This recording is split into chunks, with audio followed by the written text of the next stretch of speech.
All right. In the last episode, you heard from Steve Odell from Tenzo Tea, who shared 4 strategies they've used to increase LTV by over 50% in the past few years. Now, today on episode number 31, get ready because we're doing something a little different. Usually I chat with founders and executives from e-commerce brands, but from time to time, there's people in this space that aren't specifically working in a store, but that are still working on really cool things I believe you'd get a ton of value from. And well, that's the case today because I'll be chatting with my friend Greg Schwartz, who's helped run and launch many e-commerce brands. And today, though, he's the founder of Household, which is a boutique TV consultancy for direct-to-consumer brands. Now, TV is definitely a growing channel for e-commerce, and yet so few people talk about it. So we'll dive right in and we'll have Greg reveal all the TV secrets you must know about. I'm your host, Raphael Paulin-Daigle, and I'm the founder of SplitBase. This is Minds of Ecommerce. Now, this episode is brought to you by SplitBase. And at SplitBase, we help direct-to-consumer brands such as Dr. Squatch, Hyperice, and Amica A/B test, design, build, and manage high-converting landing pages and on-site experiences. Our optimization program pinpoints exactly where your store is losing money most, and then we help you fix it. The result, increased conversions, AOV, and of course, improved marketing efficiency. Request a proposal on splitbase.com today to learn how we can help you get the most out of your marketing spend. All right, Greg, thank you for being here. Welcome to the show. Yeah, thanks, Raph. Great to be here with you. I've heard a bunch of these, and you have great guests on and a lot of actionable advice. So pumped to be here. Yeah, awesome. I mean, Greg, we've worked together on many brands. We still share clients as well. So I'm super excited to have you talk about TV because I don't think it's really a topic we've talked about yet on the podcast. Yeah, I mean, it seems like very abstract for direct-to-consumer brands just because everyone's been spending on Facebook and getting really good at it for the last 10 years. And it's just like people think of TV as like top of funnel or just only brand awareness, and it's really a lot more than that. But it's really finding its way into the DTC conversation, like obviously for me, and the brands I work with. But it's an expanding topic. So excited to dive in. Love it.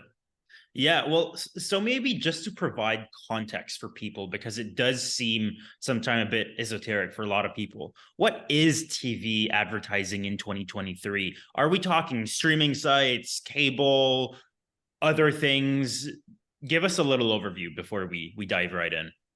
Yeah, so there's basically just for sake of ease, there's 3 ways where that you can really buy TV. So streaming, which would be sort of direct to publisher, which means you can buy a specific let's say the MSNBC app on your Roku TV. You could buy specific impressions there. That would be one way. You can buy programmatically, which is basically dumping your ads in a big black box and basically saying, to the algorithm, decide where to put my impressions on TV to find my customer. I don't like that way for what it's worth, but needed to mention it because it's fairly popular. And then the third is buying straight up linear cable. So this is or linear TV impressions. So this is cable or broadcast TV. So this is your standard cable box instead of your smart TV. So your ESPN, HGTV, Bravo, like those specific channels on a cable box. And just to expand on that, a lot of people think that nobody watches linear TV anymore, but actually still about half the minutes watched on TVs are on cable TV. And this is like it might be a coastal elite thing where we just forget about the people in the middle, and then also the older population that still has cable boxes. Yeah. But a lot of people, a lot of households are watching on a cable box still. Amazing. Now, would you say that those different methods target specific age groups in particular? Like I'm thinking linear, I'm sure the audiences are much older. So is that how you think about each of those? Or is there something else to it? So to some degree, yes. yes, the linear viewer is going to skew slightly older. The streaming viewer is going to skew like somewhat younger, Yeah. just like how TikTok's got, teenagers primarily to some degree, and then Facebook and Instagram skew older. It's sort of, that's a similar split in TV. However, the thing that we look at the most is price. The average streaming impression, depending on where you buy it, is going to be minimum 6 to, let's say, 20 times more expensive than your linear impression, Wow. your linear CPM. So when we're talking about how to launch a brand, cost is usually one of the biggest parts of the conversation. And then obviously we do want to make sure that you're showing the ads to your demo, but cost often tips the scale. Awesome. Now, this is something that I've really wondered myself, and I'm sure a lot of listeners are thinking, like TV, like we're talking about cost here. And my first impression is TV, no matter what, is really expensive. Is that always the case? And if so, when should a TV start thinking around, putting some of their ad budget towards that? At what point in a brand's life journey, whatever, should they start thinking about TV? Yeah, there is a bit of a misconception about TV that it's expensive. You need to hire, Apple's creative team to produce something, mind blowing, like the Think Different ad, or the agency that does, makes McDonald's Whoppers look absolutely gorgeous and pristine. You don't need that to some degree for the most part. And also, generally speaking, TV spots aren't as expensive as you think. So just to get down to the nuts and bolts, the average CPM that you can run a legitimate TV campaign for, on average, is less than $2. So you're showing ads to impressions to a lot of people. I think the average that I'm seeing these days from or brands are telling me on Facebook is like anywhere between $15 or $30. You're getting a massive audience for an extremely cheap cost on especially on linear TV. So that's where I like brands to start. Yeah, no, it's a surprising number of people. Just it's just not really talked about much. It's kind of funny. Just to the second part of the question, in terms of when in the life cycle is it right? I do think that there is a bias toward a bigger brand. Bigger brands typically will do better. They have more halo spend around TV. And this isn't because TV is just a brand awareness play. It's because TV works best when there are other channels that are also firing. So, for example, if you just are, let's say if you're spending, I don't know, 100 or 250 grand a month on Meta, you're going to have a much greater ability to succeed on TV than if you're spending 1 or 2K a day and sort of ending the month around whatever 30 or 40. I think that brands, and that's why I don't think it's not necessarily the size of the brand, because it's sort of the spend level to some degree. If we were to say, like, what is the size of the brand, I would say anything under $10 million in revenue would be a bit of a financial risk, because you are for a pilot on TV, to get a good, clear answer, I believe you need to spend about $100K on media. Awesome. Now, how does a brand start with TV? Obviously, like, they can go to you, but outside of that, how do they start thinking around that? What's the first step that they need to take in order to get in? Yeah, totally. So the first thing I would say is like making sure that your organic funnels are ticked and tied.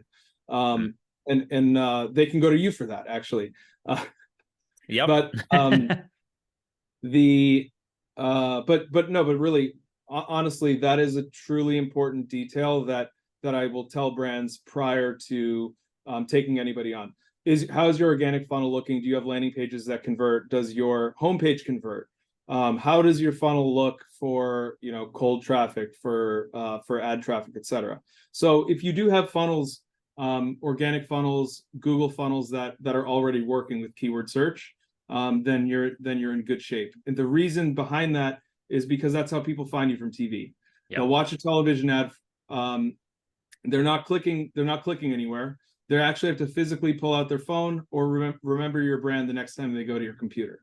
So you have to make them care enough to actually search you on Google.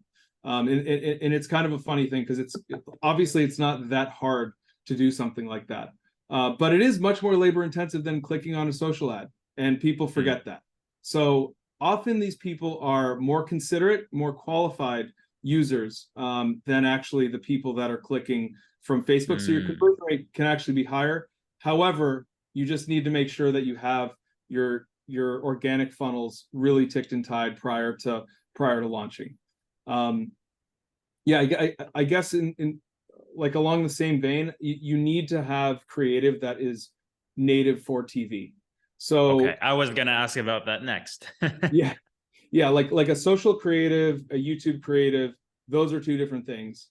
A TV creative is also different. When I work with clients on TV, I tell them these are going to be beautiful commercials, but they're going to look more like an infomercial than like a brand spot where there's a car driving over a cliff or an ocean with the sun going down in the background. Like these are direct response commercials. This is still performance marketing, and that's how I work with brands on TV, because every brand I work with still needs performance. They're spending to have an outcome, and they're spending to have a return on investment. Okay, so let's talk about that return on investment. So obviously, it's a little less linear, than Meta ads or Google ads or anything like that, where the tracking is I don't want to say flawless, but compared to TV, I'm sure it's a little more, it's a little easier to track. But tell us more about tracking performance and ROI for a TV spot, considering that a lot of people are going to search for your site, going to come through organic traffic sources or direct, right? How do you measure performance at the end of the day? So there are a few ways, and I basically tell brands and work with brands on not leaning on any any single point of attribution in its entirety, because everything tells a different story, as we know. I would say the most interesting philosophy that I have for measurement, and the one that I think actually is most resonant with brands, is through survey, through the post-purchase survey results that you get. So when you begin TV, you should see an immediate uptick in responses to the "how did you hear about us" question. When you're in the pilot phase and you're spending on Bravo one week and ESPN the next week, and different networks each week, you're going to get inconsistent results, but you should see plus numbers, and you should see numbers that sort of can make sense of the fact that you are running TV ads. That's the first way. Over time, once you optimize, you cut out the losers, you spend more on the winners, and you get more frequency, you should see a compounding effect of these answers as well. And what I also talk to brands and sort of preach to brands about is compare the post-purchase survey numbers from a percentage basis and from an actual numerical basis to also the same way of looking at attribution to Meta. So let's say Meta gets 100 responses week one after the pilot, and TV has 25. Continue to measure those exact things, because that's the only way you can look at your big spending channels apples to apples. And it's actually a popular way to see and sort of understand your results on TV over time. So let's say you have two TV spots going on at the same time, but both are different. How do you usually determine performance in between those two? So the platform we use for buying media is Tatari. They're a partner of ours, simply because they have the best platform. They give the best analytics next day, and that's the best way to buy TV, is to have the fastest understanding of what works and what doesn't. The most reliable technology that I believe that they have is their spike measurement. So the spike measurement technology, which is basically when you air an ad, the point at which you air the ad to 5 minutes after, you basically measure the lift in organic traffic from before the ad aired to during and after. That technology has been around since not the beginning of time, but a while, since, for a very long time. So if you're running two different creatives, you can actually parse out which spot did had a bigger lift in similar rotations, and then overall over a certain number of impressions. So on a creative basis, it typically takes, let's say, a few million impressions, even on TV, to sort of understand and decipher between concepts or between durations or both, what is going to be the creative or creatives that you lean more into and apply more budget to. And it's a lot of it is based on spike measurement, which backs into another another measurement, which is response rate, similar to click-through rate on Facebook. So the response rate is the number of people who see it and the number of people who actually act on it and come to your site. Super, super interesting. Now, Greg, what would you say are some of the biggest beginner mistakes that brands that are getting into TV advertising are falling into?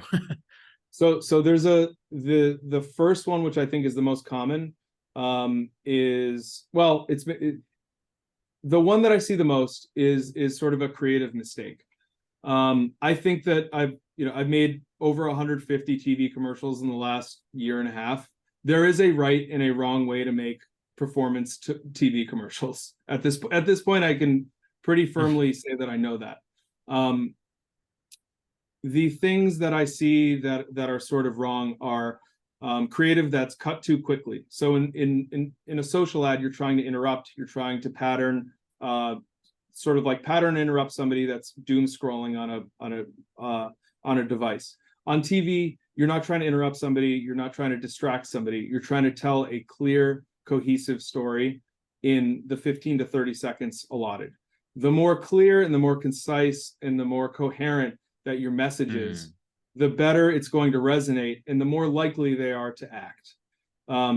The other creative mistake that I see, and then I'll say like a sort of a bigger one. The other creative mistake that I see is being almost overly salesy or sort of overly kitschy. So if you are, I've seen sort of cases where brands have launched only in November to just hawk their sale. They have no idea what to spend on. They don't know where to place their media. And frankly, they might be showing a sale to a lot of new people who have never seen their brand before. The first thing you don't want to see is basically, hey, we're new and we have a sale. It's like, I have no context on you as a brand. I'm not going to act on that. And I've seen that happen a few times with brands, where they'll spend on TV for a month during the sale and they'll be afraid of it and they'll never do it again. And it's because basically they did it at the wrong time with the wrong strategy. The third thing that I see is basically trusting algorithms way too heavily. And this is the one where it's like, companies like Mountain, in particular, I think are doing a disservice to a lot of smaller brands. I think they're basically saying, oh yeah, there's no minimums. You can learn about where your customer is on TV very quickly with 5K or something. I just don't fundamentally believe that's true. Going back to the point about like the bigness of the size of the brand, size and revenue, I believe that you're at a disadvantage the smaller you are, and the less that you spend on TV as well. And as a result of both of those things, I think it's a little bit it's tough to see success. And I don't think algorithms are very trustworthy and very good at what they claim that they do yet. On TV in particular, and this will change, and this isn't like a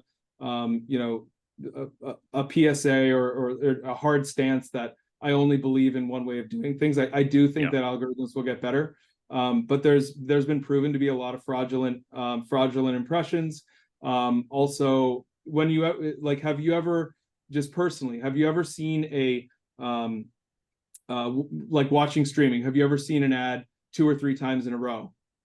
I have all the time. That's because algorithms don't know what the hell they're doing sometimes. Mm. Sometimes they do and sometimes they don't. But I wouldn't think that that's the best way to air ad placements, in my humble opinion. But those are sort of 3 common mistakes that I could sort of, that I can share off the top of my head. The last being sort of the most difficult one. Yeah, Greg, this is amazing. You've given so much value. It's incredible. I think there's like 3 big takeaways I think that I have, and there's more than I could name in the like 20 seconds that we have left. But I think, one, if you want to get into TV advertising, the bigger you are, the better. Be at least, $10 million a year in terms of a brand, just to minimize the risks and make sure that you're able to do it well. Second, make sure you have creatives that are made for TV specifically. Don't just reuse creative that you're using on YouTube or Meta or whatever. And then third, have a strategy. Don't just go in thinking you can milk sales by doing TV ads in a month. Make sure that you're actually thinking through this, and you know how you're going to place your ads, and how you actually want to run those campaigns. Now, Greg, in the maybe 15 seconds or so that we have left, who's one brand or 2 brands that you think is doing a phenomenal job at TV? Yeah, I guess, I mean, I could name a few of my own that I think are doing particularly well. One that I believe, so one that I admired prior to doing TV for my own brand, which was Moonpod, was Purple Mattress. I thought they did an incredible job of telling stories very quickly, but also focusing almost entirely on the product. They had the sort of the purple grid that sort of squishes, and it just looks incredibly comfortable. And they just prove that over and over again in the ad. And it just looks kind of amazing and ideal. And they only focus on that. And that was sort of the brand that I admired, sort of even before starting a TV agency. Amazing. Greg, thank you so much. Now, if people want to hear more about you, your agency, where should they go? Where can they learn more? Yeah, so you can just go to our website at household.tv.